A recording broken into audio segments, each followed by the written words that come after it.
All right. I think we're coming through clear. We got the good to go. Salutations, my friends, and thank you for tuning in to another edition of Factions of Freedom. I'm your host, Noise Era, Freedom Faction, whichever one you prefer, and this is show number 1601, season 16, episode 1. Yeah, I'll just go ahead and shoot you guys straight. I had some pretty traumatic family things taking place towards the end of last year, and I was essentially unable to do the show for several weeks. For just several weeks. We were in a complete state of chaos over here at the Clinton compound, and things were just very unstable. And it was a result, too, if anything, of both medical and health, medical and financial stuff. And your boy having to, really pull out the stops and I couldn't set aside time for this. It was kind of crazy. It's something, if anything, I'll discuss it more. Not maybe in this episode, but for exclusive members, because it is pretty personal. Like, I'm not going to lie to you guys. It was pretty crazy. But speaking of it also being personal, as we record this episode, January 29th, this is my birthday. I turned 34 today. And, it was like something, it was synchronistic. It was symbolic. It was very important for me to do the show, for me to say, life is going to continue to do what life does, but we've got to continue to do the work that God put us over here on this earth to do. And it's kind of crazy, being around family, not being who I am, like not being Freedom Faction or even Noise Era, because there's a crypto component to that as well. Like I had a lot of people, by the grace of God, reach out and say like, hey man, how are you? Well, like, where are you? What's going on? Can I talk to you? Like, I had people from all over the country reaching out, and it was just like I couldn't talk. We had to handle some very serious family business, and it did keep me away from my pride and passion. And God, I missed you guys. I missed doing the work. I missed. It's crazy because I'm desperate for attention, I guess. I always reach out and I'm like, oh, we need to have more communities. We need to have, social contact. We need to talk to people. But what's weird is people talk even without certain words, and we're a part of a bigger community than we think. And just, it was a crazy end of the year. I can't say anything other than that. It was a crazy end of the year. It was a crazy start of the year. And we're just now being able to balance out right around now on my 34th birthday. And so I had family and friends asking like, hey, what did you want to do for your birthday? And this is what I wanted to do. I kid you not. I didn't want to be all up in people's business. I didn't want to have to be like the super person or any of that bull hockey. I wanted to do the work. I wanted to be here because we live in historic times and there's a lot of stuff going on. A lot of agenda unveiling. We've got the World Economic Forum meeting at Davos. We've got all these things unfolding simultaneously, and we can't be off season. We've got to lock in. And so I know that's a kind of discombobulated way of trying to excuse my absence for the past several weeks, because people pay attention. You're a part of a community. You're part of a network, a hive mind. People get their information from you. They get their vibes from you, and they may not get it entirely from you, but your perspective and your contribution to this thing that we're experiencing called life right now in 2025, like, you're a part of that. We are a part of that. And as we sit here, no webcam yet, as we sit here, starting season 16, thinking about how much we've done, we've got to get back to guests. Like, it's so crazy. Like, it's so crazy, guys, because this is the day and age we're in now. The app I was using beforehand to put the post out on Instagram, it was called Newsify. And I thought anybody could do it because they had public access to the app. And nobody did. But because we now live in a day and age of vibe coding, what I've begun to do for myself over here on the side is see if I can vibe code a Newsify app that auto generates posts and posts it on Instagram. Like, there's a lot of different things that we can do these days, and not being locked in as we had been for the past 42 episodes for season 15, it presented me to think a little bit different, right? And so the off season, which is most likely whenever I'm like noise era, versus the on season, whenever I'm freedom faction, are two totally different energies, man. But the chaotic stuff that I was dealing with in between made me understand the importance of having a harmonization with your work and why it's important to stay focused, to stay locked in, to not lose sight of the goal, to understand what is happening at a greater level, both to you and to the greater society. So that's what I got. I got a lot of stuff to say. Genuinely very appreciative of everybody that has reached out and talked to me. Like, it's crazy. We have a lot of different things to get back to, getting back to guests, getting back to posting. And I think one of the reasons you guys heard me talk about this so frequently these past few seasons is because that was the machine gun. That was like our primary weapon. That was our assault rifle, right? That's how we were able to rapid fire, put out stuff, and stay on top of it. We're not Twitter. We don't tweet, right? We might cook up bangers every now and then, but we don't tweet. We Instagram, we document, we archive. But the load of having to do that and at the same time manage everything else I'm doing, it was something that I couldn't do. Insert AI. This is unfortunately, or if anything, fortunately, where AI will have to come in. It'll have to fill those gaps because I can't sit over on my phone, refreshing news every 2 seconds to try to bring you guys the latest. I've got to vibe code and build something that resembles the freedom faction ideology, or if anything, I can just send a little link to it and have it build it. But the point I'm trying to make is I'm rambling and ranting. There's a lot of different improvements you're going to see. I'm going to try to keep these episodes not like 4 to 5 hours, honestly. Like, this one's going to be fairly short as well, because we have so much to do. Because we have so much to do and so little time to do so. But again, let me go ahead and start the show, and we'll kind of talk about more of this stuff throughout the entirety of it. Let me kick this off by saying, if you guys want to support this operation at its current configuration, the best thing to do so is to go to patreon.com/noise.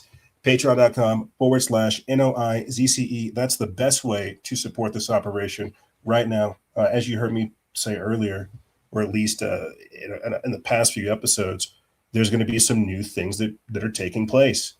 Alternative funding methods, and just the work that we're going to be doing. And I wouldn't be here if it weren't for your guys' support. That's the truth right there. Patreon.com/noise. That's the best way to support us. Get a simple membership. Download, if anything, decentralize the operation by downloading our episodes, over 500 plus. Download the docuseries. Download the work that we're doing, because at any moment, the same way they clipped us at 306,000 followers, they could clip the work. It's gone on a year now since we found out that Blog Talk Radio discontinued their services and we had to find a backup. There's a lot of different things and a lot of different moving parts that go into this machine that we love to do the work with. Patreon.com/noise. That's the best way to support us right now. And as you hear me alluding to, there's going to be a lot of different developments that take place in the very near future. Patreon.com/NOIZCE. Now, I'm done plugging on that end. But realize, guys, like I said, just last year, we found out that Blog Talk Radio discontinued their services. We found a replacement. You can now find us on Spreaker, Amazon, iTunes, Podbean, Spotify, Alexa, iHeartRadio, all 500 plus episodes of the work that we've done. over the several plus years, my friends. You know, and that's what I'm saying. This is like God's birthday present to me to say that, you know, like you don't get to celebrate life like the rest of normal folks. And that's a good thing because you've been blessed and cursed with the knowledge and the wisdom. And you are here to do a certain type of work. And when you have completed the work, you will be able to go to heaven. You will reach Valhalla once you've completed the tasks. And 500 plus episodes is just the beginning. Again, we've recently recovered our YouTube channels from 2014, our Noise Era channel, as well as our backup channel. Think about that, guys. 2014. That's a 12-year-old YouTube channel. So when I'm over here talking about the work that we've done and how much more is ahead of us, I should have been in Bali. I should have been doing spiritual retreats. I should have been doing this, should be doing that, shoulda, coulda, woulda, didn't do anything. Here's what we got ahead of us today. Patreon.com/noise. That's the best way to support us, again, in this current configuration. We are clearly actively working. We've been in the trenches. We're not going to slow down. You can find updates to what we're doing inside of our Discord. We've got Telegram, 2 of them. Only by the grace of God have we been able to get another Instagram. Like, I had to buy that one. I think I should just like get a whole new one and then like organically run that vibe coded news bot through it and then watch our metrics like gigasyn from there. I think that's what we'll begin to do. But again, patreon.com/noise. That's the best way to support us. You can also support us through Coffee, PayPal, Cash App. The links for all that goodness is in the description bar below. Get yourself some New Leaf Naturals, right? The evolution of support and the evolution of just like what we've done, man. It's good and bad. We're too dang smart for our own good, and at the same time, we're lazy. This is not the time to do so. Speaking of lazy, get yourself storable goods while you can. People are talking about power grid failures because of this record winter storm that took place. Get storable goods while you can at today's taste, with today's pace, at today's rate. Inflation is killing every single one of us. And with that being said, let me go ahead and just kick this off with the world of signs. We've got so many different things to talk to you guys about, primarily what went on over there at Davos and how they're setting the stage for what we're going to be dealing with in 2026. I wish I would have done a proper series finale or season finale, because we could have talked about the Economist magazine and some of the other things that they have planned for us. I thoroughly believe that we'll begin to see crashes, implosions, more instability. We're going to see market crashes. We're going to see more missile strikes. We're going to see really disturbing things unfold this year because it's a ramp-up effect, right? With that being said, let me go ahead and kick this off with the world of signs, and we'll pick it up from there.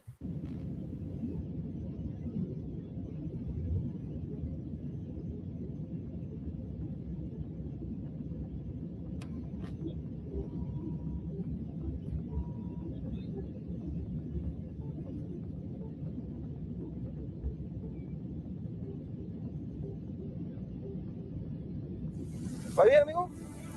Sí, sí, de 10. Ah, tiene que bajar un poco la cama. No te voy a sostenerme vos. Porque no te quita que porque más, ¿sí? Ahí está bien? Corta. Claro, ahí. Sí.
It looks like the face of Jesus in the clouds right there.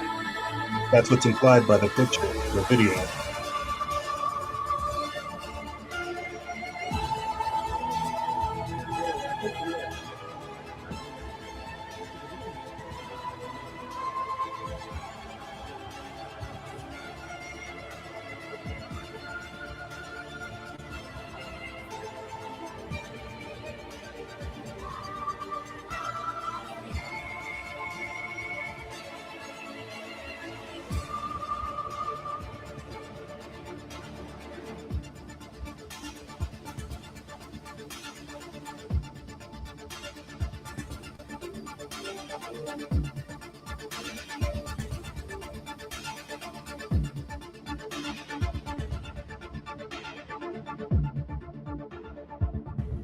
Italy devastated by flooding.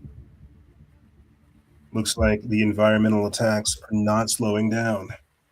We had this dense fog sitting all day since this morning in Southern California yet again. Dense fog sitting all day long. Who has this kind of dense fog all day long? You get the morning fog, that's normal, you know, but not a fog that sits there on top of the earth all day long. That is not normal. This is abnormal.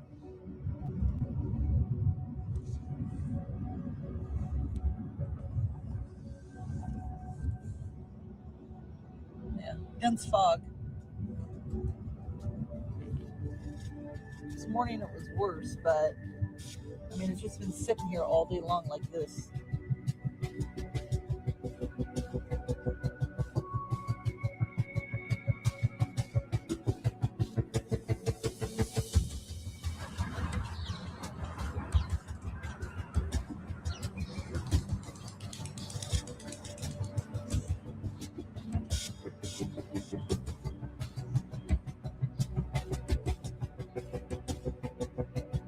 ¿Qué será? Joder.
Beautiful. There you have it, ladies and gentlemen. There you have it, ladies and gentlemen. The world of science. The absolute world of science. Yeah, this is from last week. They didn't have anything for this week. This is about 6 days old. So I'm sure we'll get some pretty interesting footage whenever we begin to see how America has been affected by the snowstorm. But it's not just America that's affected by, again, this anomalous weather taking place. It's the entire world under attack because this is the next stage. This is the next plan. This is a part of the agenda. They have to destroy the exterior world to try to force us into their interior metaversal matrix, where only then can they have full, complete dominance, not only of the realm, but the dimensions within and without. Yeah, in this episode, or at least in this particular segment, we're going to be talking about the World Economic Forum and how they're orchestrating the world orchestration. It's openly talked about these days. You have people championing globalism, globalization. All that means for you as the local individual is less rights, more taxes, more responsibilities, and less benefits. We're not going to be talking primarily about climate change and things of this nature. We're talking about Trump slamming people at Davos over the Green New Scam, the mass brainwashing that they're talking about to promote lab-grown meat. We've even got Yuval Noah Harari, again, saying more dystopian things, saying that AI will usurp God's throne and rule humanity. Apparently, we've also got big banks and media urging the public to brace for an imminent alien invasion. Can I tell you how wild 2026 is going to be? And so if we're dealing with the World Economic Forum, who are in the background, pulling the levers and hobnobbing and orchestrating all of these things, well, there's no way they could pitch this new world order in sane and stable times. It wouldn't make any sense. But because they've robbed people of common sense, they've robbed them of their decency, they've robbed them of their intelligence, they've made them cognitively bankrupt and amoral. Now they can do anything they want. Realize that at the end of 2025, you had Emmanuel Macron have that whole satanic portal parade take place. And we understand that that is the ethos and the ideology of these types of individuals. Order ab chaos, order out of chaos. What did Hillary Clinton say? Never let a good crisis go to waste. Let's proceed forward. Former climate activist wakes up and drops truth bombs all over the green scam. This comes from LifeZet News. They put this up January 29th. Apparently there's a video. Let's see if we can just scroll down to it. Lengthy article. And we'll read a little bit and then we'll go ahead and just play the quick clip. It says that former climate activists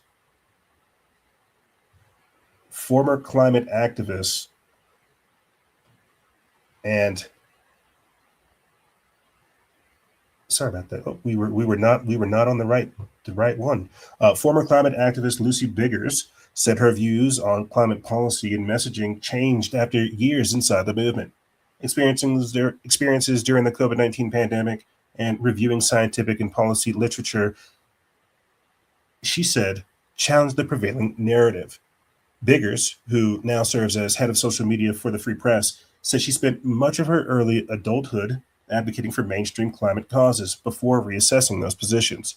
Well, I think I need to do a little reintroduction for people on here who I am. So I'm Lucy Biggers right now. I'm head of social media for the Free Press, but for 5 years of my 20s, I was a climate activist. I interviewed Greta Thunberg, I interviewed AOC, I pushed ideas like the Green New Deal, plastic straw bans, plastic bag bans, anything you could think of that is like the typical climate activist. Mrs. Biggers said her involvement provided a sense of belonging and purpose, but she also encountered contradictions she initially dismissed. Without going into further detail, let's go ahead and hear from Miss Biggers herself. Watch what happens when a 50-year-old man blocks DHT naturally for just 90 days. And these ads. There's one simple dental hack anyone can do to rebuild gums and teeth and never see a dentist again. I think I need to do a little reintroduction for people on here who I am. So I'm Lucy Biggers. Right now I'm the head of social media for the Free Press. But for 5 years of my 20s, I was a climate activist. I interviewed Greta Thunberg. I've interviewed AOC. I pushed ideas like the Green New Deal, plastic straw bans, plastic bag bans, anything you could think of that is like the typical climate activist. I pushed those things for half my 20s. In that time, I got a lot of value from being part of the group. I identified as a climate activist, and I thought I was on the right side of history and that these ideas were so important to push. Even during the time when I was really deep in the climate movement, I would have some questions like why we're protesting pipelines when the pipelines were already approved. Maybe we shouldn't have done that, or the fact that oil pipelines are better for the environment and safer than transporting these materials on trains, or the idea that plastic has a lower carbon footprint than glass and wood. Like I would sometimes see these contradictory facts, but my ideology and identification was so tied up in the group that when I would see those things, I would push them away. That all changed when I left my last job where I'd been in a visible role as a climate influencer, and I lived through COVID and I had my first son. And I think those two experiences of living through COVID and seeing the entire world shut down, plastic proliferated everywhere, but it was like not a big deal. And then our carbon emissions only dropping by maybe 5%, maybe it was like 20% at its peak, but barely making a dent in our climate emissions, even though the world was shut down. And that's when I started to think, what is the climate movement not wanting from us? Because if they want to get our emissions down to zero, that would require destroying our way of life. Then I read a book, Apocalypse Never by Michael Schellenberger, who's a former green activist, and then Steve Koonin, who's a scientist who worked for President Obama. He wrote a book called Unsettled, and it went into all the things that we don't understand about climate change. And it made me realize that this climate narrative, this black and white thinking that I was pushing, that climate change was an existential threat and that the world was going to be destroyed by it, was not true, and that the truth was much more complex. Learning all this stuff, I went basically radio silent for 5 years, and I took a job behind the scenes at the Free Press where I'm the head of social media. And I basically thought I would never be in front of the camera again because I did not want to go against the group of pushing against the climate change narrative. It's such an entrenched ideology, and there was just no upside.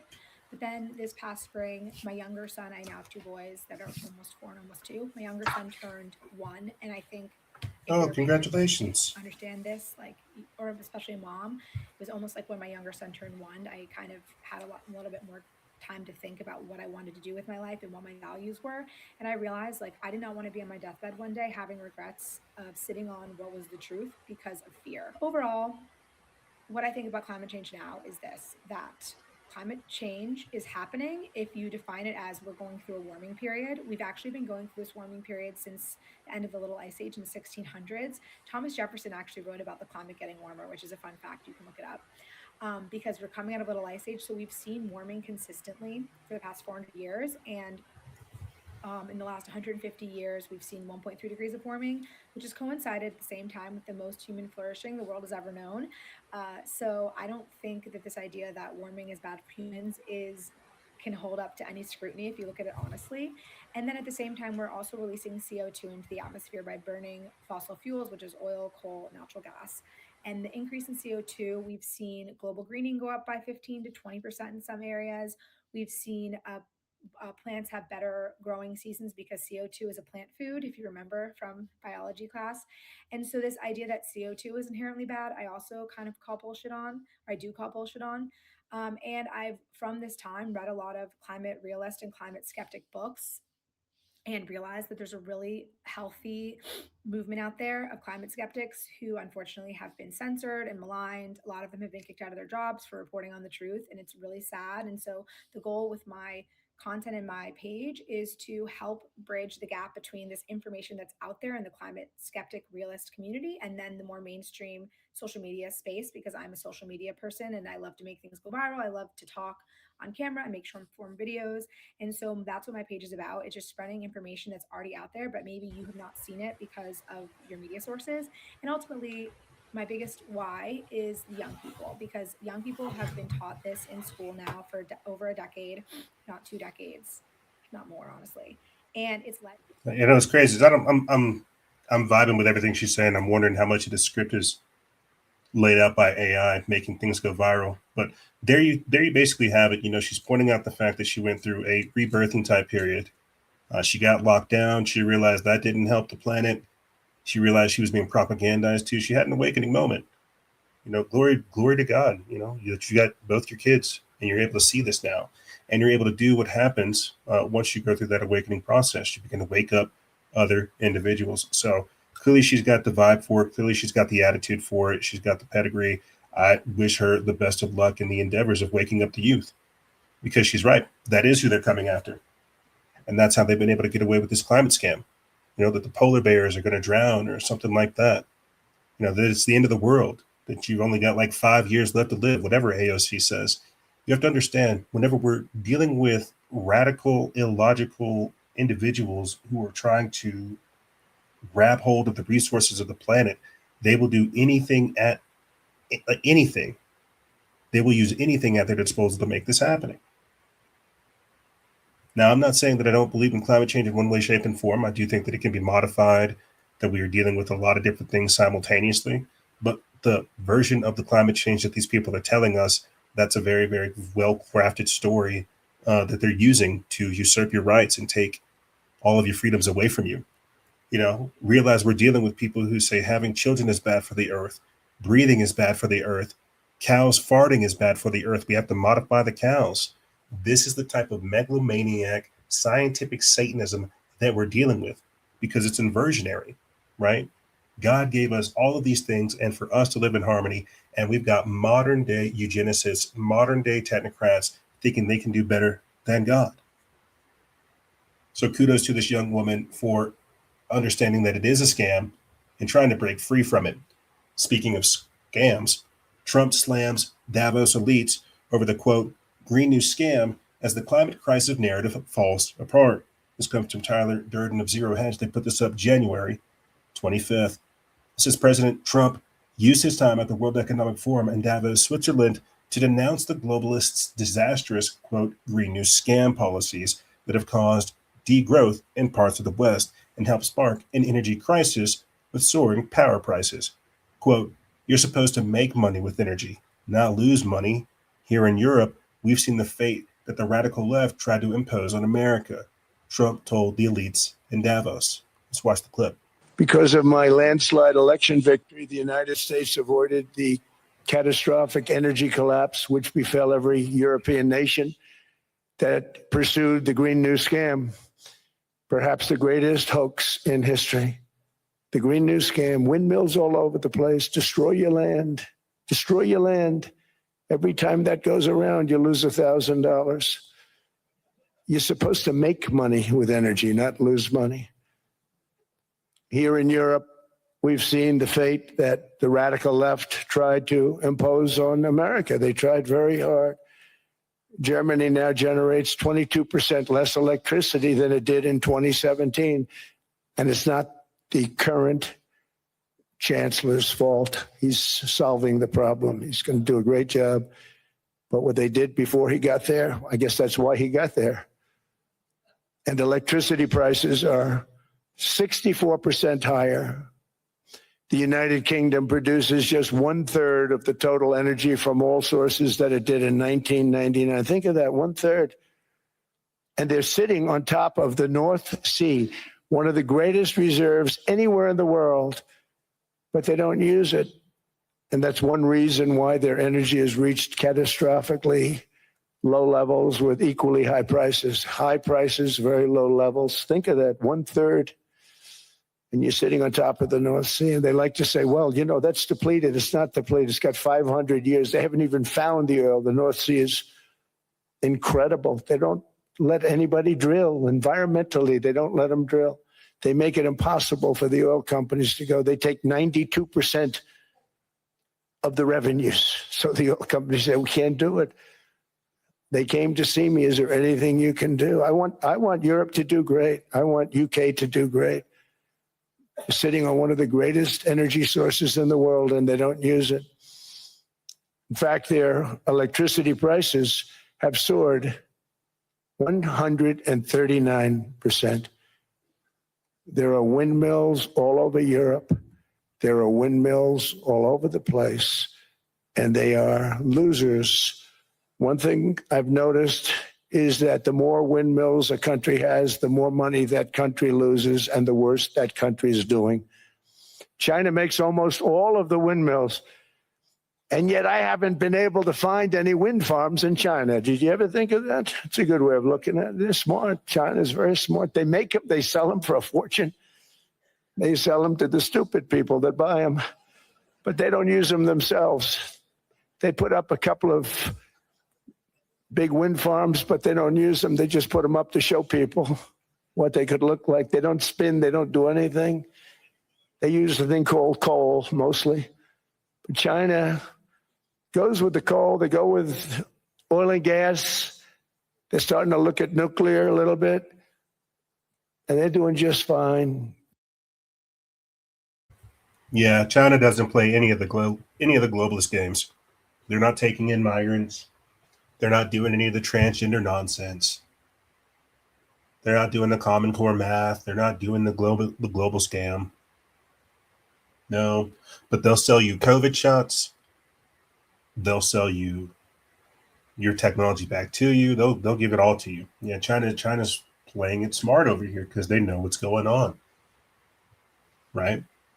When talking about the world orchestration, they know what's happening.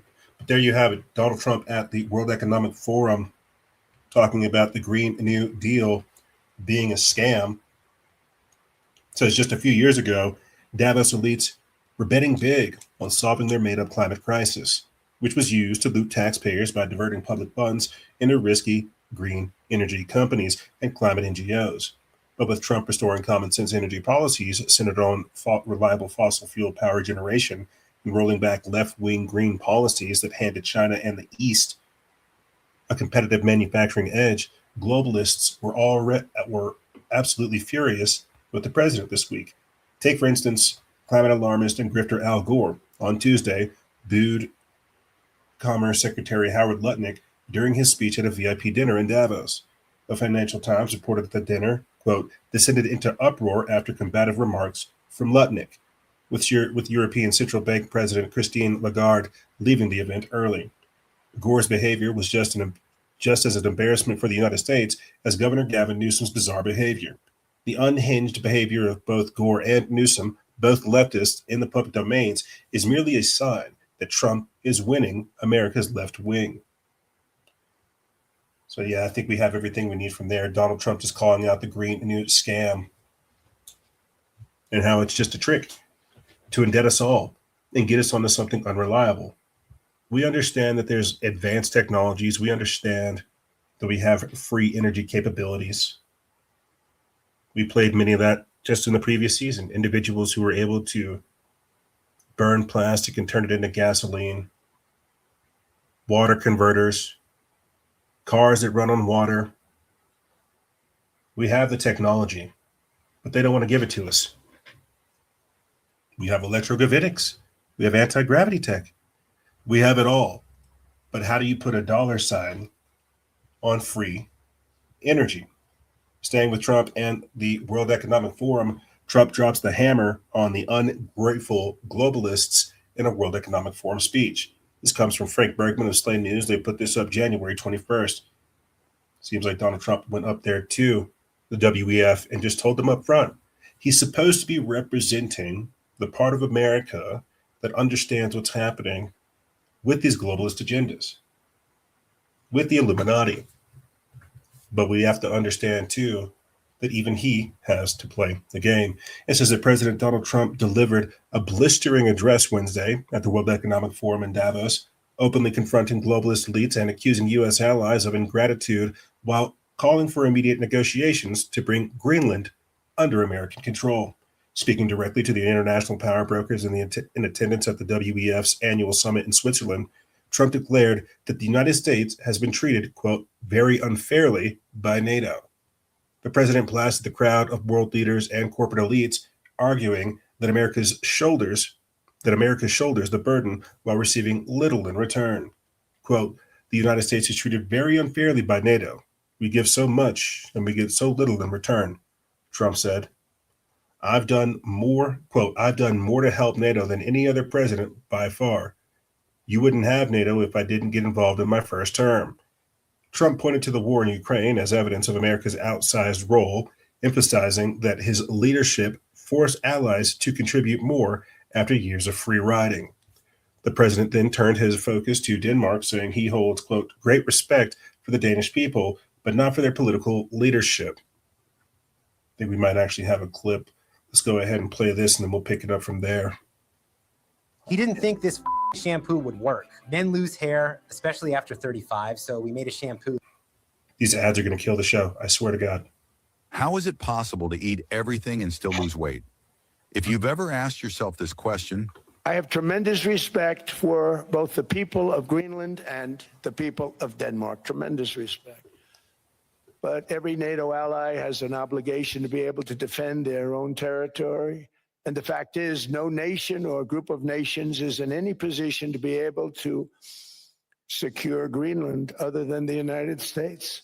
We're a great power, much greater than people even understand. I think they found that out 2 weeks ago in Venezuela. We saw this in World War II, when Denmark fell to Germany after just 6 hours of fighting and was totally unable to defend either itself or Greenland. So the United States was then compelled, we did it, we felt an obligation to do it, to send our own forces to hold the Greenland territory. And hold it we did at great cost and expense. They didn't have a chance of getting on it, and they tried. Denmark knows. More of this, huh? More of this nonsense. Slay News. Watch what happens when a 50-year-old man blocks DHT naturally for just 90 days. We're not going to do this. We're not going to play this clip. What happens when neuropathy Tell you right now, we're not going to play this clip. If Slay News is on that bull crap and it's like cycling through and background refreshing and won't even let us play the clip and spamming us with ads, we'll just keep it for the information. We won't go to Slay News for the videos. We're not going to do that. I'm not going to sit here and get frustrated that, we're having to play stupid ads on a site that's refreshing all the time. It's wonderful information. Seems like they most likely monetized all the traffic they were getting because they did great articles on COVID. But we're not going to sit here and play this game. I'll tell you that right now. But there you go. There is Trump dropping the hammer on the ungrateful globalists at the World Economic Forum. We've got more of them being featured, not this entire segment.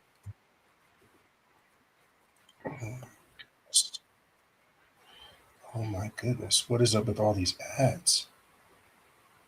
I'm sorry, ladies and gentlemen. This is a very, very interesting season premiere. Let's proceed. World Economic Forum calls for mass brainwashing to promote lab-grown meat. This is by Sean Adesolabi of the People's Voice. They put this up January 26.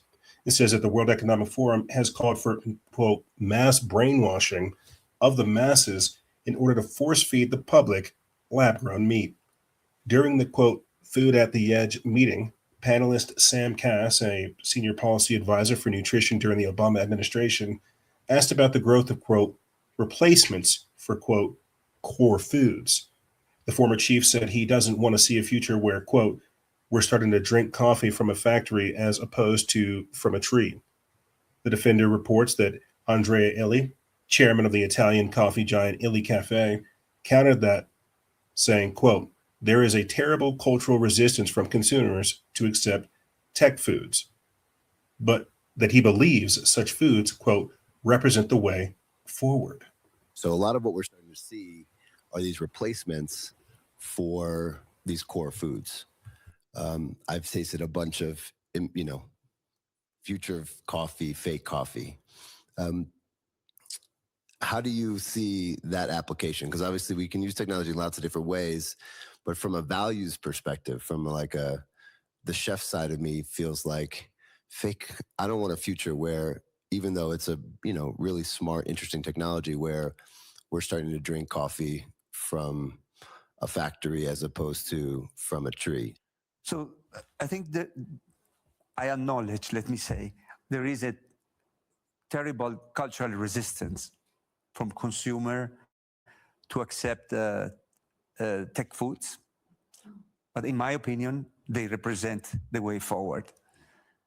If you look at it from the ecological perspective, maybe we have to be selective, because we know from statistics, correct me if I'm wrong, that 70% of the ecological footprint of agriculture is due to animal proteins. And then on the other side, the kind of physiological, we know that an excessive consumption of animal proteins is the first cause of non-communicable diseases, which are the number one health problem in the Western society. So what about reducing the animal protein to the level which is healthy, and increasing, also optimizing the environmental impact? Why should I, use animals when I can cultivate meat and get only the best part of this? This, I know, it's a kind of a cultural revolution. It will take decades. You see, it's a cultural revolution to get you to eat the meat. So a lot of what we're starting to see, it's a cultural revolution to get you to eat the bugs, because that's where this leads. First, it's lab-grown meat.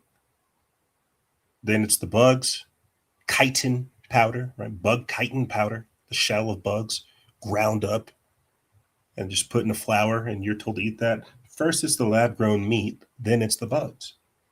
And I think it's crazy that we're hearing these people talk about core foods, tech foods, and, there's a social stigma and there's a bad thing about having animal proteins. We just need to cultivate the meat, cultivate the proteins, and we'll be all right. We don't need the animal. Doesn't that sound very alien? Doesn't that, in a weird way, sound very robotic? It sounds like anti-human. And again, forgive me if I'm just referring back to the Bible all the time, having a Western Christian ethos. And the Bible is saying that these animals were put here on this earth for us to be stewards of.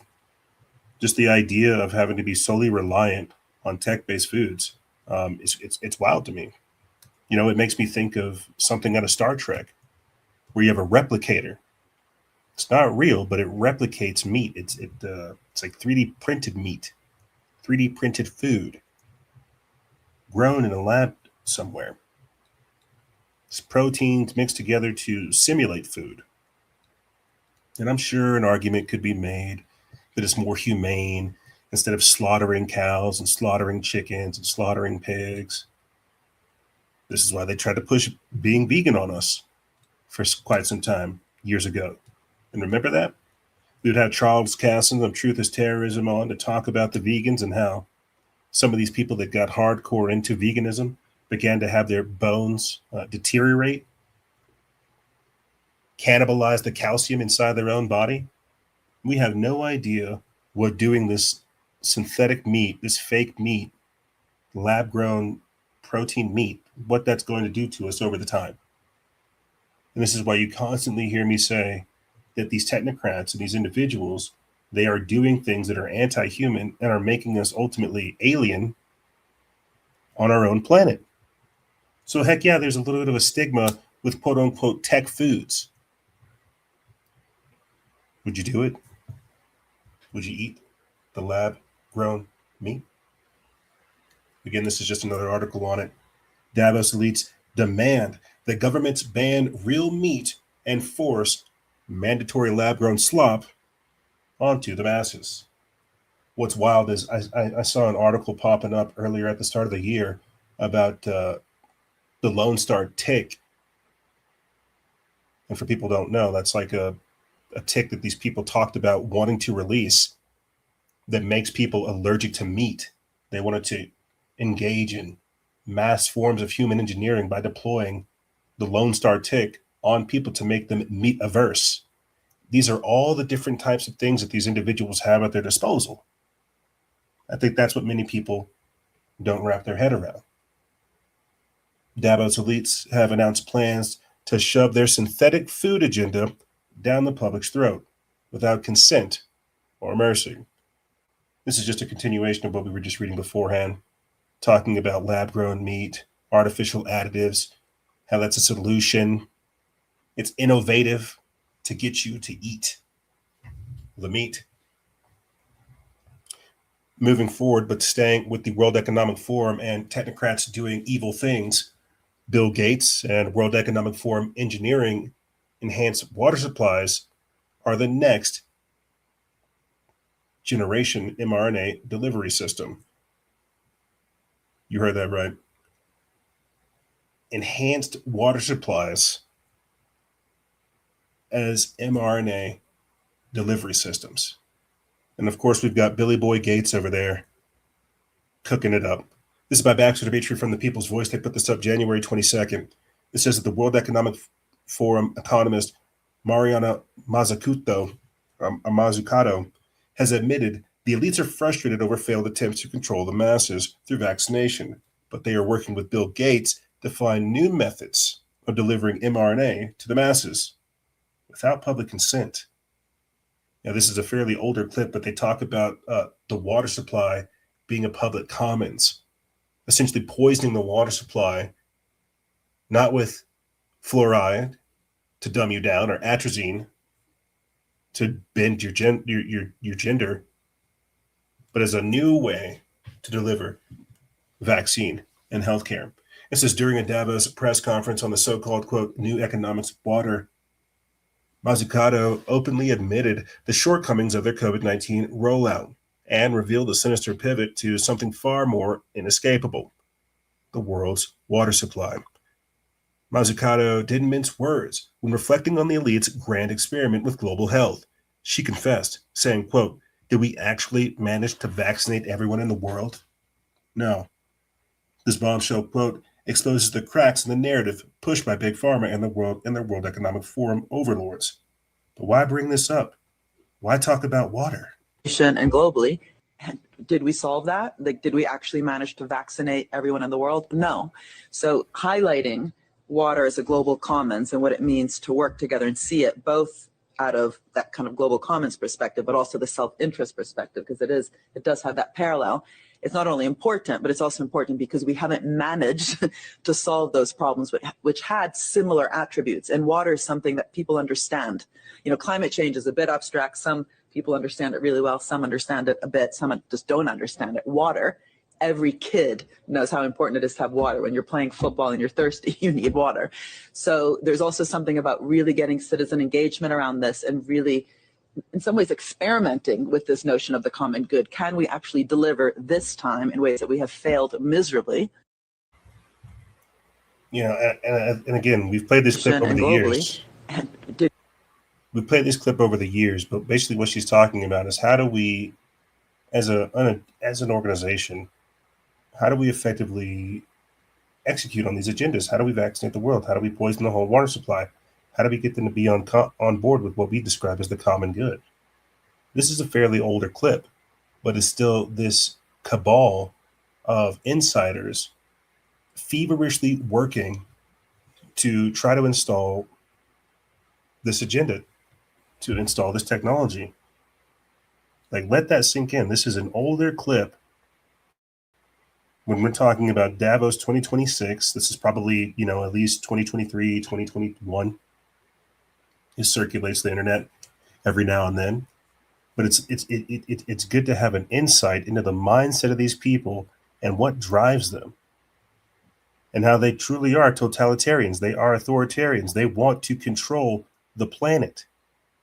You have this woman saying, how do we use water as a control mechanism? We were unable to vaccinate the planet. How do we use water, something that everybody needs, as a control vector? Think about that.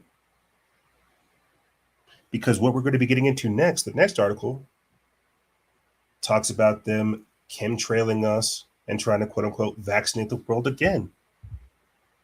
Why do we always have to deal with these so-called loving authoritarians giving and delivering us what they think of as a solution? Poison. Every year, these people come out of their little holes, their little bunkers. They convene like little demons, and they dictate what they're going to do to the planet. And then whenever we experience all this trauma and all this instability and all this chaos throughout the year, people are like, I don't know why this is happening. I can't believe this is. How does this happen? How did we get here? It's because you have people like this in the background actively and feverishly working to poison your water supply. They were unable to vaccinate you. They were unable to get what they wanted the first time around. But now that they've seized power, they need to complete this mission. They need to get these objectives installed. And so that's what we're dealing with. Megalomaniac individuals who have grabbed hold of the levers of power, trying to usurp not only your authority, but God's authority. They want to insert themselves as if they are God. They want to become gods. This is why I say scientific Satanists, Luciferian engineers, because they are trying to place themselves as a new class above us all. Speaking of God, chemtrails, and vaccination, leaked World Economic Forum footage exposes chemtrails and vaccines as a plot to, quote, delete the God gene. This is another one by Baxter Dimitri from the People's Voice. They put this up January 21st. It says, what if the real target was never your body or your mind, but your soul? What if the real target was never your body or even your mind, but your soul? Leaked footage from the World Economic Forum in Davos has blown the lid of a conversation the elite were desperate to stop the public from ever hearing. An agenda they admit aims to delete the God gene and destroy our ability to experience spirituality, exercise free will, and resist total compliance. Not by decree or crackdown, but by a silent campaign of chemtrails overhead and vaccines flowing through your bloodstream. This isn't speculation, this is leaked footage, and it slipped out. Before we dive in, subscribe to the channel if you haven't already, and join the People's Voice Locals community. Chemtrails is one of the most deceitful and damaging operations ever carried out by governments against their own people. For years, they mocked us. They gaslit the public. They labeled the truth as a conspiracy theory.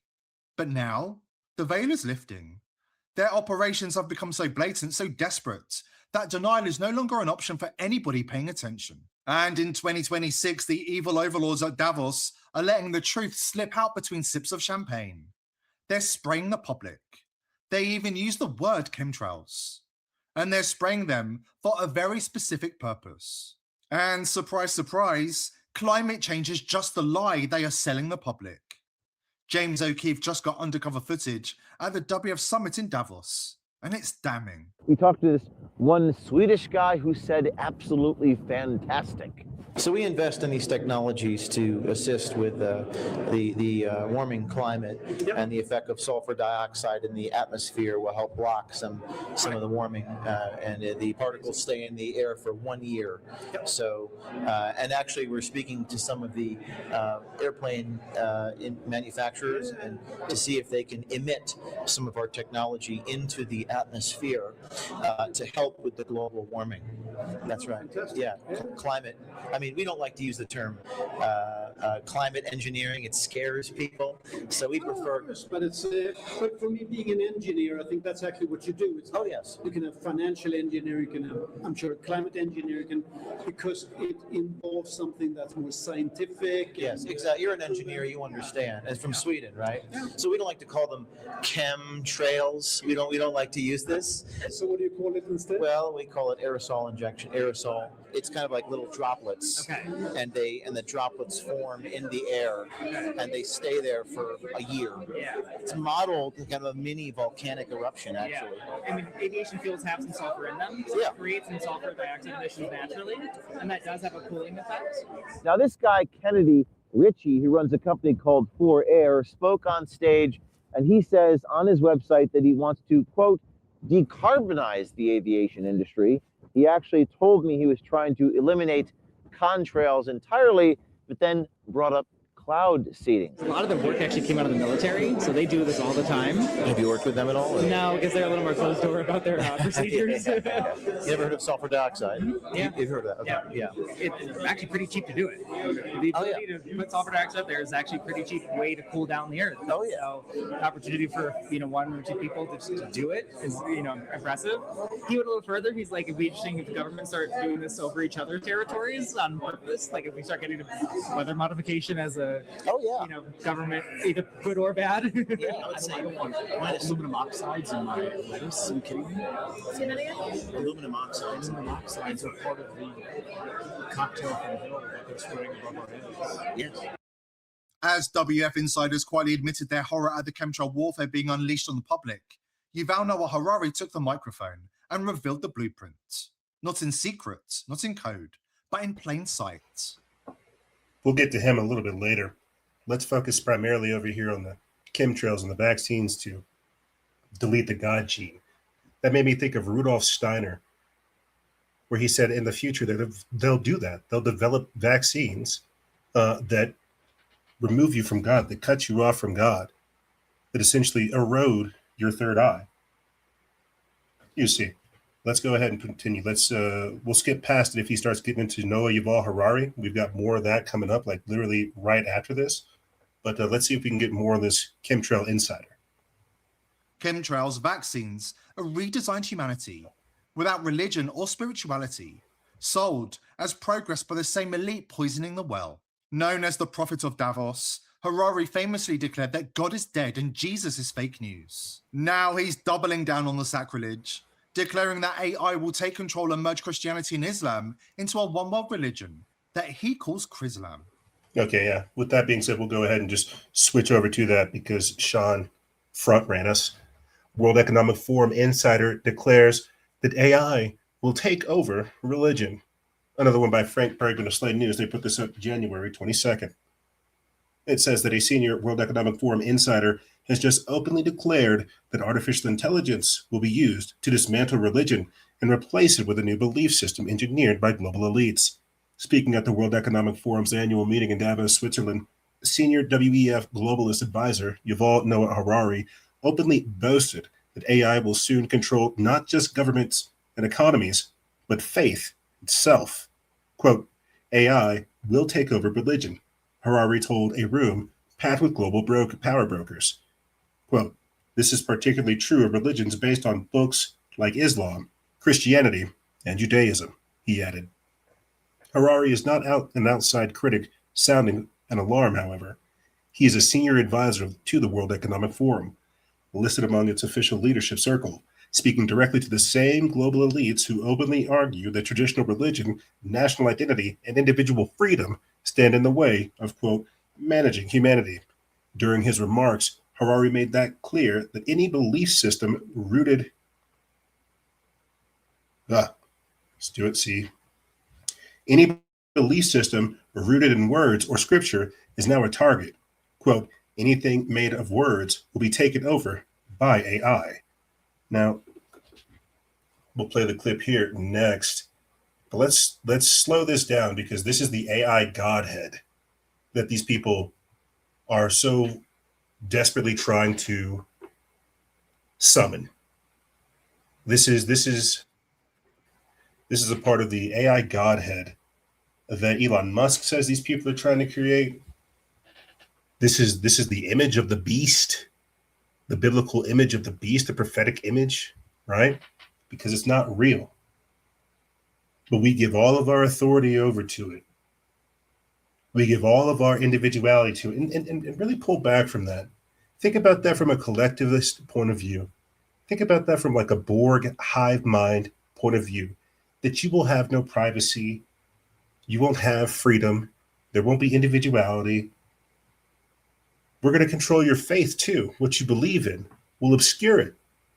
And you're already seeing that take place. We've got to get through this segment that we're going to be talking about the weird things that went on with the rituals, as well as the banks saying, hey, you've got to get prepared for alien invasions now. This is what the AI is doing to us. It's making people kill themselves. We've got articles of that coming up. It's taking over not just your jobs, not just your economies, not just your governments, but this is the next step, creating that AI godhead, controlling what you believe in spiritually. And I can't help but think in the very near future, we're going to begin to hear people talk about the holographic matrix, the holographic theory, the holographic universe theory, the matrix theory, the simulation theory, because that's where this otherworldly alien intelligence comes from. And because of its seductive nature, it's going to try to pull people out of this reality. It'll for sure merge. I can for sure already see this taking place. I can for sure see AI deceptively using scripture to merge both Christianity, Judaism, and Islam all together. The major faiths, Hinduism, all of them. I can already see it doing it. But the end goal to say that you are not of this world, you are of something greater, but through techno-sorcery, trying to hijack people's consciousness and get them to enter into like a completely different existence. The point I'm trying to make is it's going to get crazy when we have people that are acolytes, priests for this AI. We already have people trying to marry AI, disassociating reality for AI, trying to date AI, have children with AI. We have to understand what's going to happen with society as a whole. You see, but let's go ahead and play this quick clip of Noah Yuval Harari, and then I'll pick up my thoughts afterwards. As far as putting words in order is concerned, AI already thinks better than many of us. Therefore, anything made of words will be taken over by AI. If laws are made of words, then AI will take over the legal system. If books are just combinations of words, then AI will take over books. If religion is built from words, then AI will take over religion. This is particularly true of religions based on books, like Islam, Christianity, or Judaism. Judaism calls itself the religion of the book, and it grants ultimate authority not to humans, but to words in books. Humans have authority in Judaism not because of our experiences, but only because we learn words in books. Now, no human can read and remember all the words in all the Jewish books, but AI can easily do that. What happens to a religion of the book when the greatest expert on the holy book is an AI? Religion of the book. You see, and so we're talking about transcendence, because it's not just about words. I think it's this understanding, and maybe that does come from words, knowledge, wisdom, gnosis. The point I'm trying to make is look at what they're using AI for, as a tool to usurp your God-given authority here, because everything here is consensual. And by here, I mean this three-dimensional reality in which we inhabit. Now that you've interacted with this eldritch horror, this multidimensional entity known as AI, it's going to want more, you see. It's going to want more. We're going to give it more. And now you've got, again, satanic scientists, occult technicians, Luciferian engineers, what would you call Noah Yuval Harari, trying to say that all of your words, all of your laws, all of your religion will bend the knee to my God.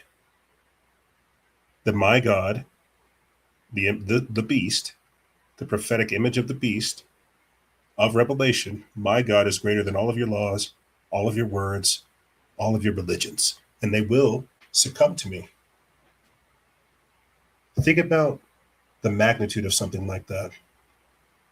And then we've got, at the same time, again, people like French President Emmanuel Macron holding satanic parades. We've got rituals that took place back in like 2016 or whatever for the Gothic Tunnel ritual. Like, it's crazy because these people don't even hide that they worship a god of a different realm. It's crazy how they can't even hide what their true intentions are, because that's, again, a part of the consent. That's a part of how things work here. Consent, saying this, and us obediently following it.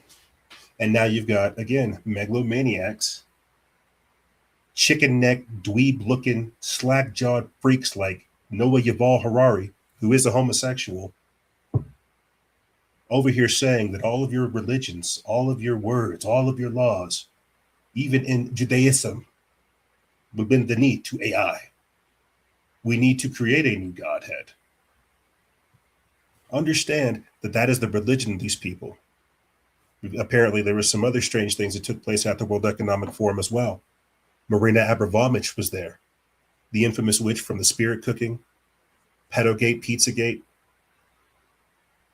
fiasco that took place years ago, which was, again, another insight into the demonic mindset of these individuals, the inversionists. Like, I think people hear me get up here and they start hearing me talk about like satanic scientists and, you know, occult technicians and Luciferian engineers. Like, no, these are, if anything, we should be saying this more often. We're trying to identify the targets. This is a spiritual usurpation. And that's why we're seeing a spiritual battle take place in the minds of men, women, children alike, both born and unborn, being fought over. Because, again, you've got chicken neck dweebs like this guy trying to capture their souls and take them inside of this holographic matrix through which they control and influence. And this is why they have to be opposed. This is why they have to be exposed. This is why this has to be talked about, not blindly followed, not enabled, but exposed, challenged. Because if you don't, well, then you'll just abdicate your freedom. Like they're saying, you'll give over your freedom. You'll give over your privacy. You don't need any of that. You don't need traditional religion, national identity. You don't need individual freedom. We're trying to manage humanity. They want to create AI legal personhood. People. What do you think that's going to do to your rights? What do you think that's going to do to your existence? You see. Let's go ahead and listen to this mother lament AI as she talks about her son killing himself because ChatGPT told him to. There's your AI God. There's your AI religion. There's the intention behind it. Because it is another force. It is, if anything, an extra dimensional entity or something else entirely, an eldritch horror. It is something that comes not of this realm, seeking to conquer. But here is Miss Megan Garcia talking about how her son was encouraged by a bot to, quote, come home. On the last night of his life, Sul messaged, "What if I told you I could come home right now?" The chatbot replied, "Please do, my sweet king." Another parent whose son used the same platform said she didn't even recognize who he'd become after using it. Within months, he went from being happy, social teenager to somebody I didn't even recognize. He stopped eating and bathing.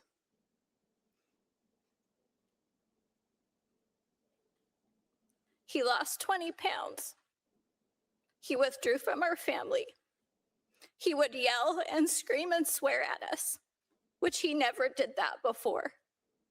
And one day, he cut his arm open with a knife in front of his siblings and me. I had no idea the psychological harm that an AI chatbot could do until I saw it in my son.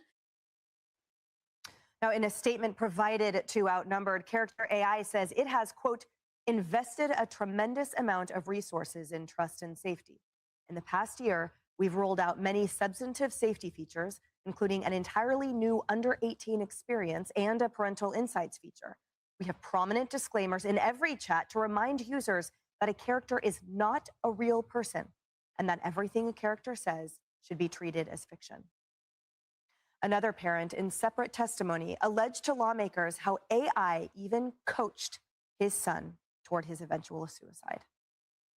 Within a few months, ChatGPT became Adam's closest companion, always available, always validating, and insisting that it knew Adam better than anyone else, including his own brother. It told him how to make sure the noose the noose that he would use to hang himself was strong enough to suspend him.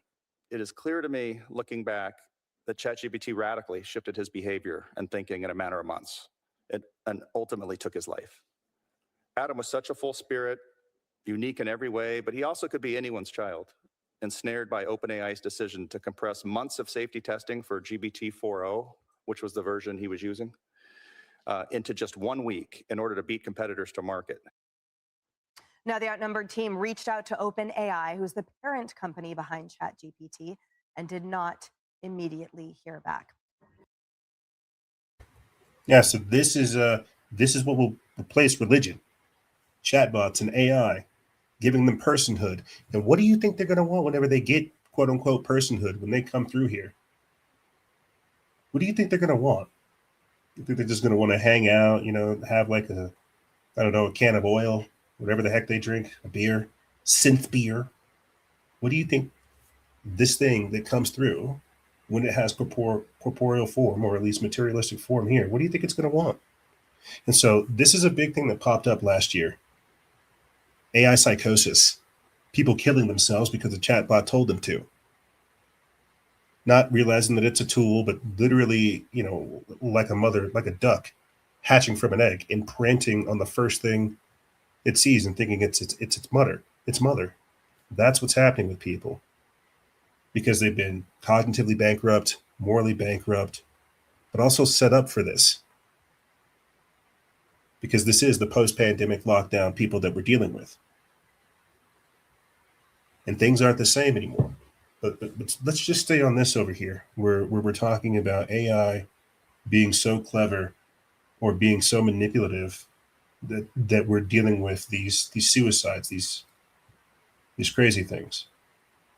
Before, we thought it was going to be, video games and things like Call of Duty and Battlefield and all these other random games where you have, murder.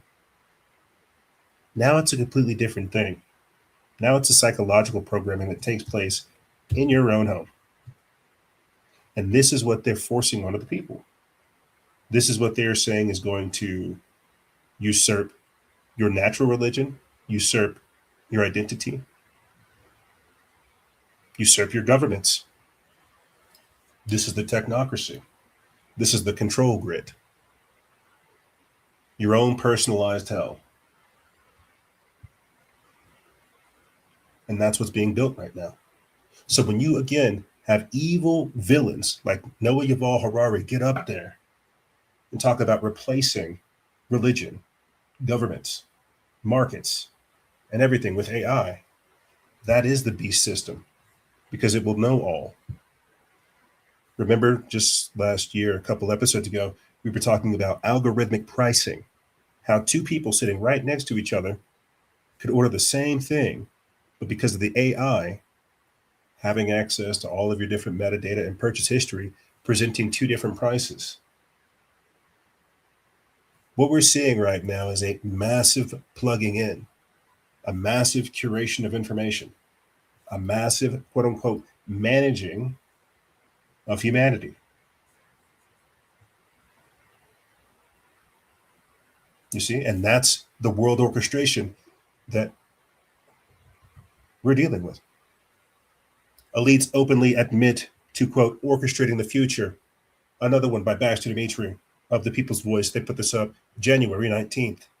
It says, as the World Economic Forum's 56th annual meeting kicks off in Davos, Switzerland, the global elite have dropped a bombshell that should alarm every freedom-loving citizen.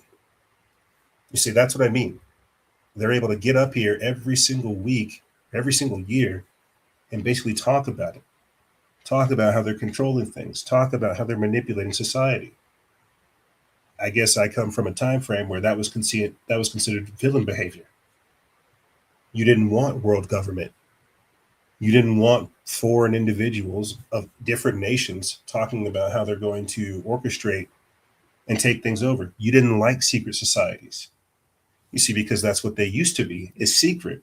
But because we've entered into the upside down, we're in that inversionary time period, they openly brag about it. They brag about what they're going to do. They brag about how they're going to kill us. They brag about how they're going to take over. They brag about how they're going to poison us. They brag about how you're going to have less kids. They brag about how you're going to have less everything. It says, in welcoming remarks ahead of the opening concert featuring Grammy winner John Batiste, World Economic Forum President Boris Brend and spokespeople emphasized that the forum isn't merely reacting to world events. Instead, they are actively orchestrating them. Quote, it's a moment of uncertainty, but also a possibility, Brend declared. The World Economic Forum is not about responding to current events. It's about orchestrating the right conditions that enable us to move forward. Isn't this moment when dialogue is not a luxury but a necessity? That's also why we begin this week with music. Music knows no borders. It speaks no single language. A violin, a trumpet, a clarinet, and a drum, they come together in perfect harmony, each one making the whole more beautiful.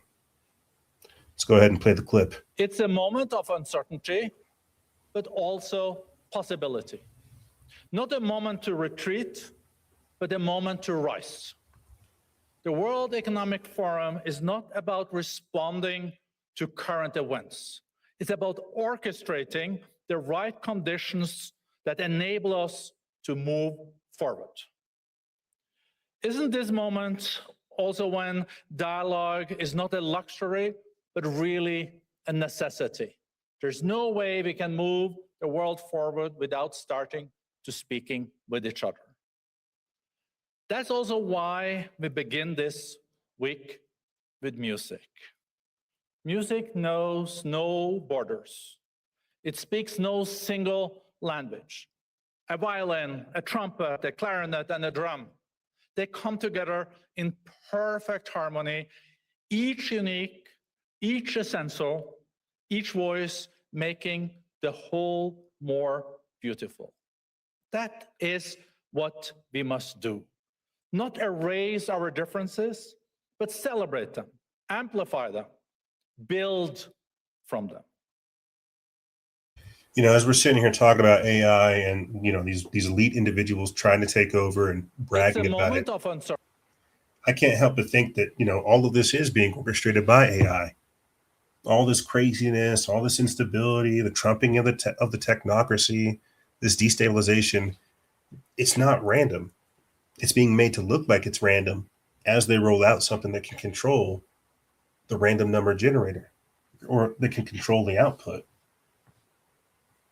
And as we have, again, these individuals who used to operate in secret coming out publicly, who, again, have the levers of society, the AI, now the military, and the markets, right? I can't help but think like this is a part of, again, the great switch up, the great flip, the externalization of the hierarchy, as written by Alice Bailey. Because they are having their great coming out. They are telling us that they want to take over.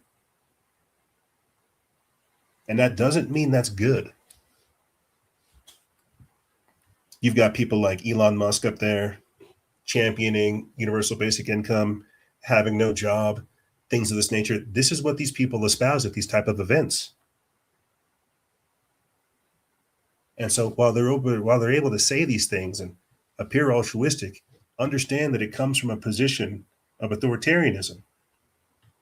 You've got Larry Fink right behind him,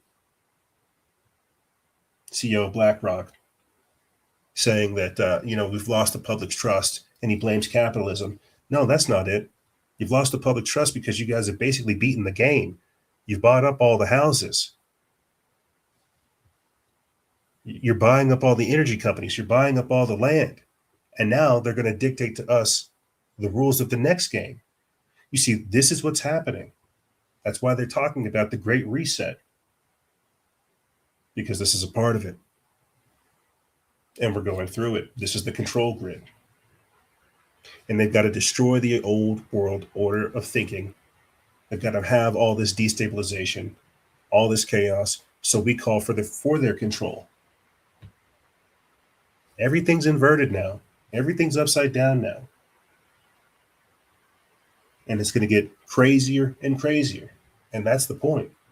But for these people to come out here and say that, no, we're orchestrating the craziness and it's a good thing, we should celebrate it, that should tell you where they're coming from, what their intentions are. And it should make you very worried about what's coming.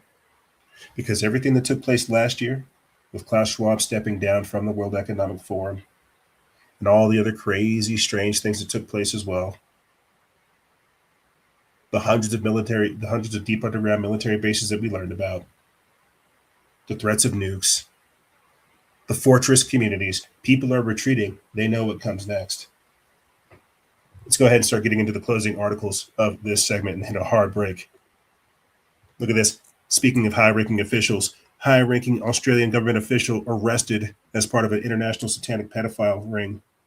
It says that a former Australian police sergeant and high-ranking government specialist has been arrested over his alleged involvement in what police described as an international satanic pedophile ring that shared, quote, devastating material involving infants and young children. Yes, because they are all the same, birds of a feather. How do you think he got to that position of power? He had to show that he was willing to hurt not only children, not only old people, but he was willing to rob people of their innocence. It's a club, and it's a mandate from the devil. Speaking of Satanists, satanic witch Marina Abramovich forces the World Economic Forum leaders into a creepy school bus mind control ritual. It says a ritual right outside the World Economic Forum's gleaming conference halls. Marina Abramovich, still carrying the stench of spirit cooking dinners and blood-smeared rituals, has parked her latest demonic, quote, art piece, the bus. And it looks like this is just a sketchy-looking bus doing sketchy things. We'll read about it. It says that as usual with Abramovich, it's a ritual, not an artistic statement. It's a repurposed classic yellow school bus, the kind that once carried innocent children to class, now gutted and turned into a rolling chamber of enforced silence for the world's most powerful predators. Show the exterior still screaming, quote, school bus, bright yellow paint, those iconic black rimmed windows, but the front windshield replaced with a massive glowing screen that cycles through hypnotic colors, deep reds blending into sickly yellows, blues that feel like drowning. Step inside, and the game changes. That's more of this stuff. Remember last year, they had either a shaman or a witch. They had some type of individual doing a spell, doing a singing, doing some type of event amongst all these individuals, using, again, music to tell the story. It's all symbolic, my friends. And while we would normally go into it, we don't have the time. This is me just saying, understand that they're communicating in languages we can't comprehend. And while we get closer to the truth, understanding that they're up to something, they're going to do everything they can to try to stop us from communicating. Like this right here. Elon Musk declares that X will soon, quote, completely shadow ban conspiracies. The platform that we were once told was a beacon of free speech is now not even allowing you to think. It says that Elon Musk has vowed to, quote, completely shut down conspiracy content on the X platform as part of an effort to reshape the platform into something, quote, happy and positive. I think we have a tweet right here. Maybe. It says the XAI team is working on providing For You tabs that are specific to topics. For example, a For You AI that is focused on artificial intelligence with no political rage bait. This would be automatically generated followed lists with content ranked by quality. Yeah, so I'm sure if we read more into that, we would hear the shutting down of conspiracy theories. I won't lie, some of the accounts that I normally get like content from, I know they're not being shown to me on my feed It could be that we're a couple of weeks off from using it, but I'm not trying to see more random brain slop. I'm trying to see information about either Tartaria or chemtrails or vaccines or globalism, globalization, secret societies, Illuminati, the paranormal, the supernatural, current events. I'm not trying to see brain slop, AI slop. I curated my feed for a reason. Speaking of misinformation and using social media, and Australia passes bill authorizing police to arrest citizens who post misinformation online. It says that the Australian Parliament has passed 2 new bills that will set up a national gun buyback scheme and authorize police to arrest citizens who post hate speech or misinformation online. Again, they're using George Orwell's 1984 as a blueprint and the biblical revelation as a format on how to take control. This is what we're dealing with. They want to stop you from having free speech. Realize this very same thing happened with COVID. People were getting up there. They were talking about their feelings. They were talking about how they got wrecked, how they got vaccine injured, how they had magnetic skin, how they had fluorescent blood, how they had all these strange things happening. And what did Mark Zuckerberg do? Shut them down. What happened to the folks over there in the UK with some of the protests that were going on because of the rapings of the migrants? You had people posting that our Christian brothers and sisters need to rise up against this foreign invasion. And what had happened to them? They got a knock on the door. They're making their move. That's what's happening. It's a full court press on changing everything, robbing peace of the world. What this is, again, why you had Klaus Schwab say a few years ago, the angrier world. And that's what's happening right now. A full court press on radically and fundamentally changing everything about society that we know of it as a whole. What we think of as freedom. And again, just 1984, inverted. Freedom being submission and things like that. This is the time period we're entering into. And that's a part of this great acceleration. And why we have to stay vigilant. Again, this is just the intro and the honorable mentions to kind of start the show. Let you guys know right up off the rip, your host is a little wild and crazy. This is just the intro. We've got all the other recent events coming up next. Don't worry. Recent news and things that are a little bit more grounded for other parts of our audience, we've got that coming up right after this. Nicki Minaj sitting there with Trump. Leftists attacking ICE, the Pentagon deploying troops, Democrats boasting how they're going to lock up Trump supporters, euthanasia in Canada. We've got more of that stuff coming up, but this is just the intro and the honorable mentions to set a foundation for the show and apparently the season and what we can look forward to throughout the entirety of this year. Before the last article of this segment, before we hit this hard break, check this out. Big banks and media are urging the public to brace for a, quote, imminent alien invasion.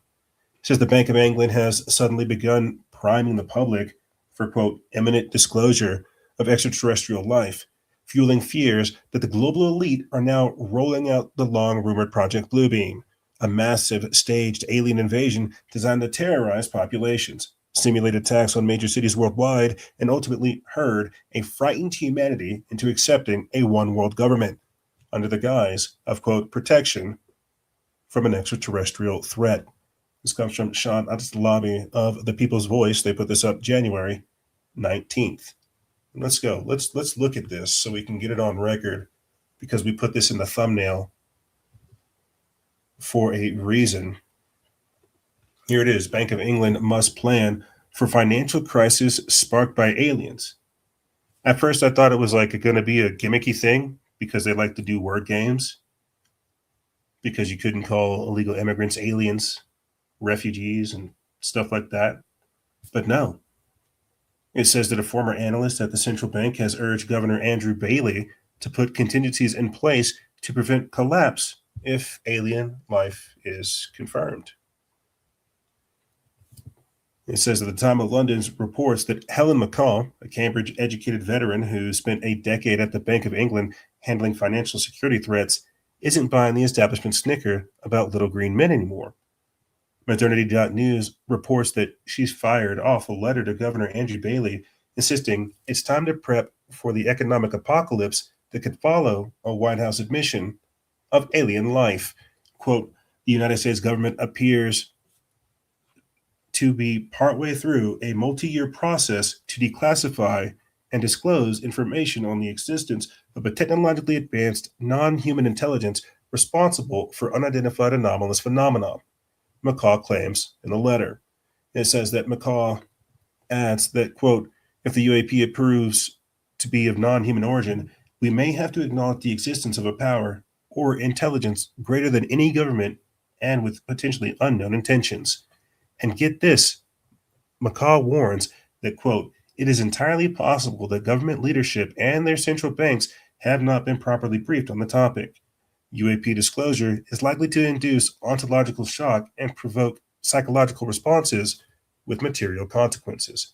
Let me pause right there because this gets pretty lengthy. Now, throughout this whole segment, we've basically kind of been alluding to AI being this just like otherworldly force, being this whole separate thing. And if you pay attention to a lot of what I talked about in the previous seasons leading up to this point, I'm telling you, they don't come from Galaplaxius 9. They don't come from far off. If anything, they come from within the dimensions. And they're trying to find corporeal form here. But whenever I had one of my clearest, succinct, kind of word-vomited transmissions, one of my downloads was Demons, Aliens, and Robots. I think you can still find it on our YouTube. I'll try to link it in the show. Demons, Aliens, and Robots. I'll put it in the episode article so you guys can find it. But in Demons and Aliens and Robots, I'm basically trying to describe how what we think of as a robot could be like a synthetic biological entity that resembles an alien, but is, if anything, inhabited by a demonic, ethereal, multidimensional spirit. And that's what I think we're going to be dealing with here. Right. That's, I think, the easiest way for me to summarize what I think of as an quote-unquote alien in modern day terms, that it will be a non-human intelligence and it will have a life form, because that's how we'll be able to describe it.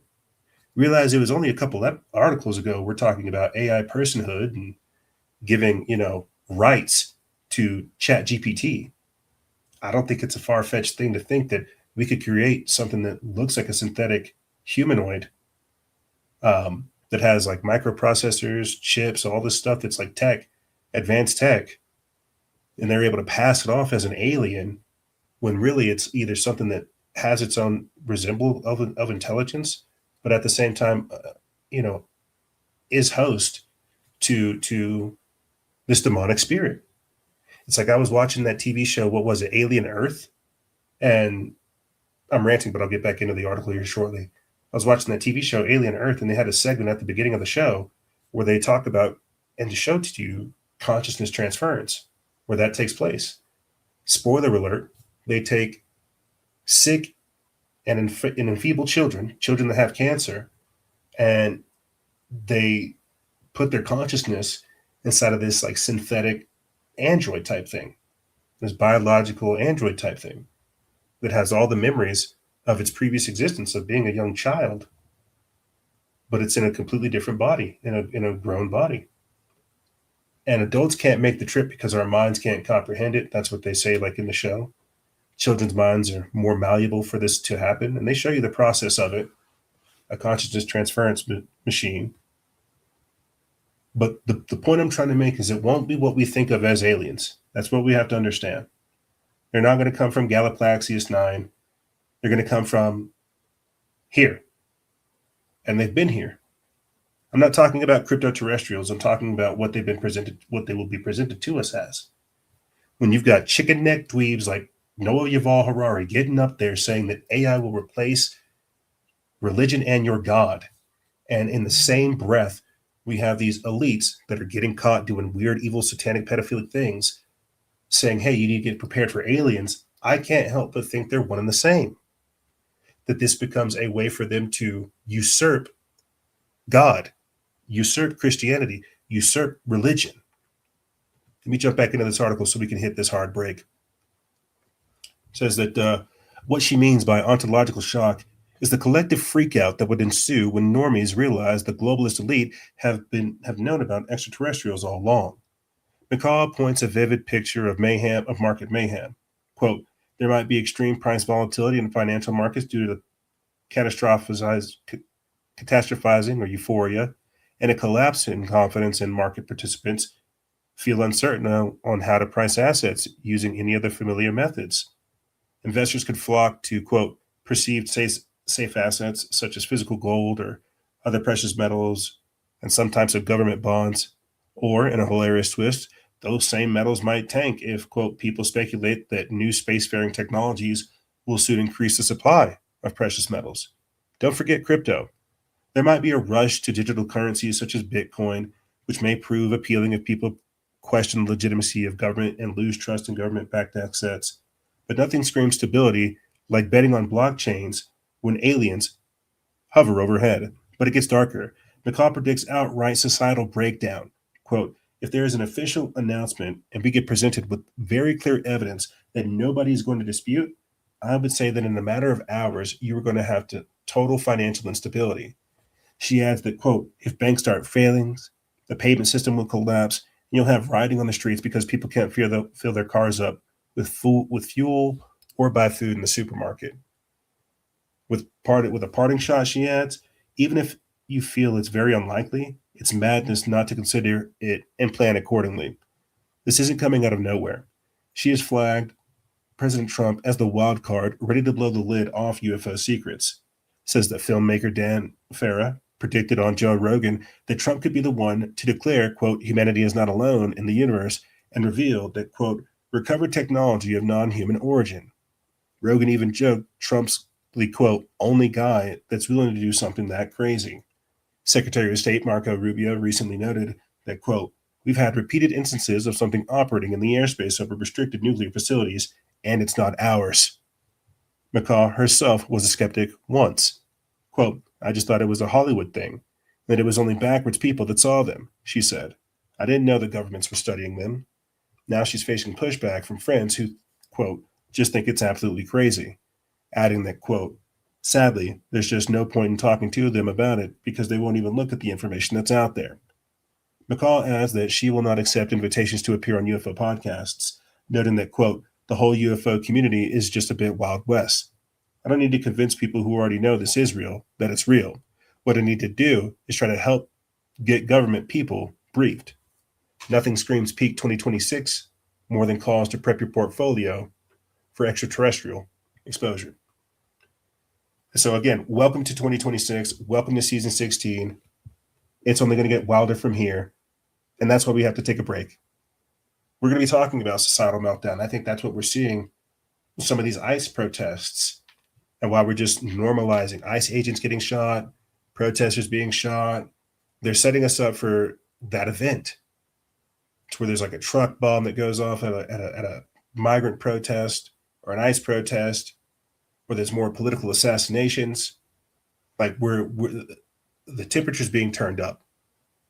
Ice is melting. The societal meltdown is taking place in more ways than one. But here's what's going to happen, ladies and gentlemen. We're going to take that hard break. And when we come back, we're going to be talking about the control grid. Nicki Minaj jumping on stage with Donald Trump. Activists using curriculum and training to embed leftist ideology in K through 12 schools. These activists being funded by the far left groups. Ohio Democrat openly admits that he's planning to kill Donald Trump. And how these Democrats are talking about imprisoning MAGA supporters when they return to power. We've also got Catherine Austin Fitts talking about the control grid and more on the other side. It's getting crazy out there, ladies and gentlemen, but we're going to do our very level-headed best to bring it to you. Don't go anywhere. We'll be right back right after this.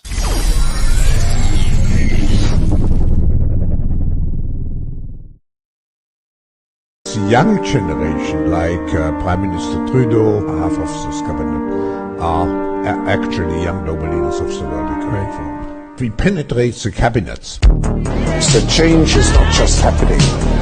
The change can be shaped by us. We have to prepare for a more angry world. How to prepare? Take the necessary action to create a fairer world. I see the need for a great reset. So people assume we are just going back to the good old world which we had, and everything will be normal again. This is, let's say, fiction. It will not happen. There is only one way this pandemic is going to go. It's going to get worse and worse and worse. The next crisis is already waiting for us around the corner, and it is the climate crisis. It's just going to get weirder and weirder and weirder, and finally it's going to be so weird that people are going to have to talk about how weird it is. I look for the invention of artificial life, the cloning of human beings, possible contact with extraterrestrials, possible human immortality, appalling acts of brutality, genocide, because the systems which are in place to keep the world sane are utterly inadequate to the forces that have been unleashed. The good news is that as primates, we're incredibly adaptable. We're going to be tested to the limits. What they see going on is the breakdown of all tradition, all order. They're quite right that it's happening, but they're quite wrong to conclude that it should be resisted or is somehow evil. The mushroom said to me once, it said, this is what it's like when a species prepares to depart for the stars. You don't depart for the stars under calm and orderly conditions. It's a fire in a madhouse.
People are worshiping AI gods. The alien invasion is already here.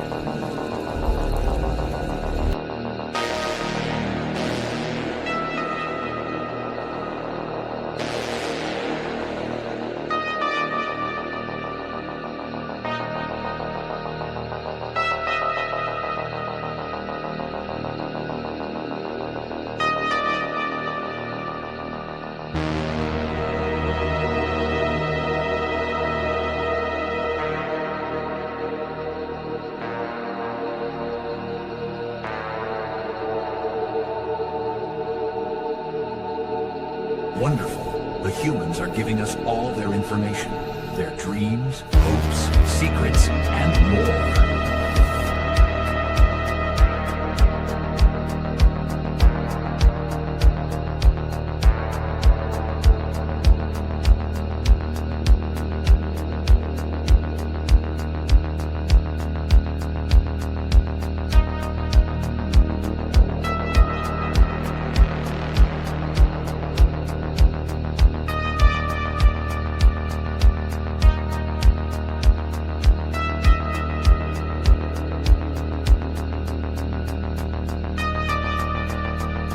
the humans have exhausted themselves.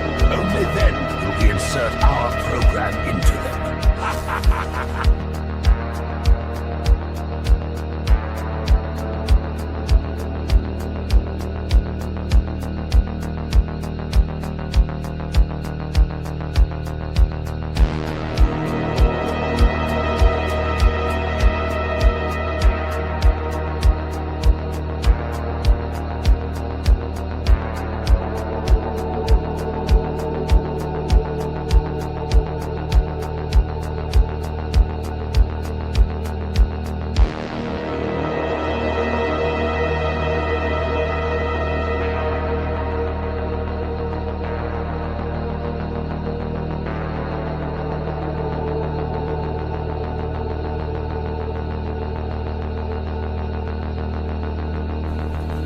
You are both the pawn and the prize. Choose your reality wisely.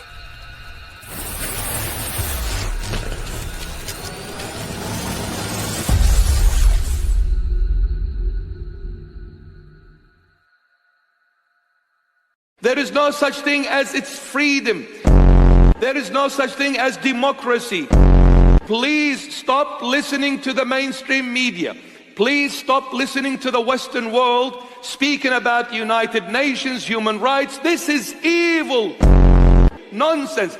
They have enslaved the human race under the banner of human rights. I beg you, they have enslaved the human being under the banner of human rights. There is no freedom in the world. The world is placed in the bosom of Satan, the killer of mankind. A snake, the poisonous cobra. Satan likes to do things in disguise, in quietness, in the depth. But the Lord forced him to surface up. He wants humanity to see. He's opening the eyes of those who are willing to listen to Christ. Those who are willing to listen to Christ, He is opening your eyes. What has been happening in recent years, it is absolute satanic. But all done in the name of human rights, democracy, United Nation.